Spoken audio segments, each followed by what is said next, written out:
پیارے آقا صلی اللہ تعالیٰ علیہ وسلم پر جادو ہوا تھا، اور کیا یہی سبب جو ہے پیارے آقا علیہ السلام کے وصال ظاہری کا سبب بنا تھا؟ نبی پاک صلی اللہ علیہ وسلم کے وصال ظاہری کا سبب تو یہ نہیں بنا تھا، البتہ وہ جو زہر آپ کو دیا گیا تھا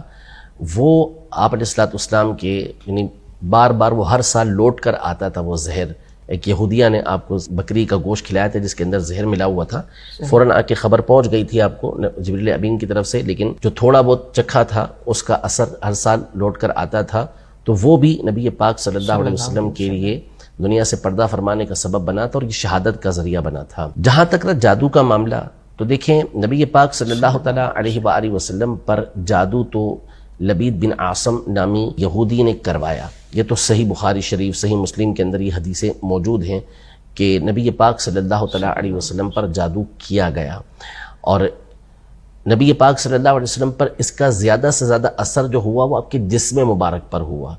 یعنی جو آپ پر وحی نازل ہوتی تھی، جو احکام تبلیغیہ تھے، جو پہنچانے کا حکم تھا کہ یہ چیزیں آپ نے لوگوں تک پہنچانی ہیں، ان پر فرق نہیں پڑا تھا، بس یہ جسمانی طور پر ہوا تھا، اور یہ کہ بعض اوقات کوئی کام کر لیا تو لگتا ہے ایسا تھا کہ وہ کام نہیں کیا۔ اس طرح آپ علیہ السلام پر اس کا اثر ہوا تھا، تکلیف تھی نبی پاک صلی اللہ علیہ وسلم کو، اور یہ صحیح حدیثوں کے اندر موجود ہے، صحیح بخاری شریف کی حدیثیں موجود ہیں۔ نبی پاک صلی اللہ علیہ وسلم نے خود سیدہ عائشہ رضی اللہ تعالی عنہا کو یہ بتایا کہ دو فرشتے آئے، جس میں سے ایک جبریل تھے اور دوسرے میکائیل علیہ السلام تھے، دونوں ایک نیند کی حالت میں نبی پاک صلی اللہ علیہ وسلم تھے،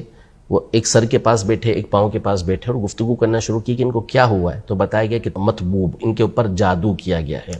تو پوچھا کس نے کیا ہے، تو کہا کہ لبید بن عاصم نے کیا ہے، جو یہودی تھا اس نے کیا ہے، اور اس کی بیٹیوں نے کیا تھا۔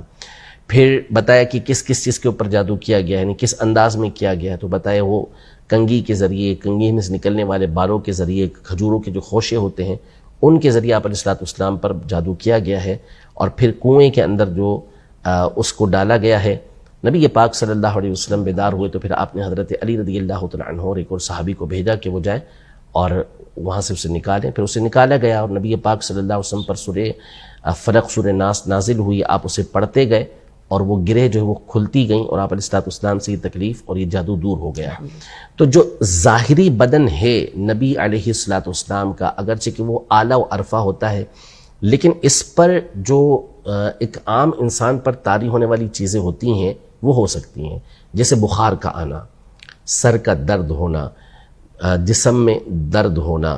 یہ نبی پاک صلی اللہ علیہ وسلم اور دیگر انبیاء کرام علیہ السلام کے ساتھ بھی یہ معاملات ہوتے تھے، بیماریاں آپ کی بارگاہ میں حاضر ہوا کرتی تھیں، طبیعت آپ علیہ السلام کی بھی ناساز ہوا کرتی تھی۔ تو جسم جو آپ کا ہے مبارک جسم، اگرچہ کہ وہ بھی بے مثل ہے، اس کی جو صفات ہیں، اس کی جو خوبیاں ہیں، اس کا جو حسن و جمال ہے، وہ اس کی کوئی مثال نہیں ہے، لیکن اللہ تبارک و تعالی نے جو آپ کو ایک تو ملکوتی فرشتوں والی صلاحیتیں، خوبیاں عطا کی تھیں، دوسرا آپ کا جو جسم مبارک تھا اس پر انسانی عوارض جو ہوتے ہیں، انسانی معاملات جو ہوتے ہیں وہ طاری ہو سکتے تھے۔ تو یہ جادو کا جو اثر ہوا وہ نبی پاک صلی اللہ تعالیٰ علیہ وآلہ وسلم کے ظاہری جسم کے اوپر ہوا، اور یہ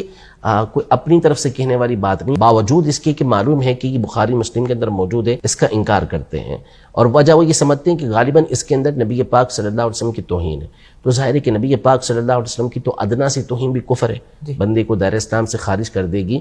تو ایسا نہیں ہے، اس میں توہین نہیں ہے، یہ تو جادو جو کرے اس کی توہین ہے نا۔ نبی پاک صلی اللہ علیہ وسلم پر تو جادو کیا گیا، اور پھر یہ جادو اگر آپ کے باطن پر اثر کرتا یا نعوذ باللہ کو وحی کے اندر معاملات ہونے لگتے تو ہم کہتے کہ یہ چیز نہیں ہو سکتی کسی نبی علیہ السلام کے ساتھ۔ صرف جسم کے اوپر اس کا اثر ہونا نبوت کے خلاف نہیں ہے، یہ کوئی نبی پاک صلی اللہ علیہ وسلم کے توہین کے دائرے کے اندر نہیں آتا، ورنہ بڑے بڑے ائمہ کے اوپر جو ہے وہ نعوذ باللہ کفر کا حکم لگ جائے گا۔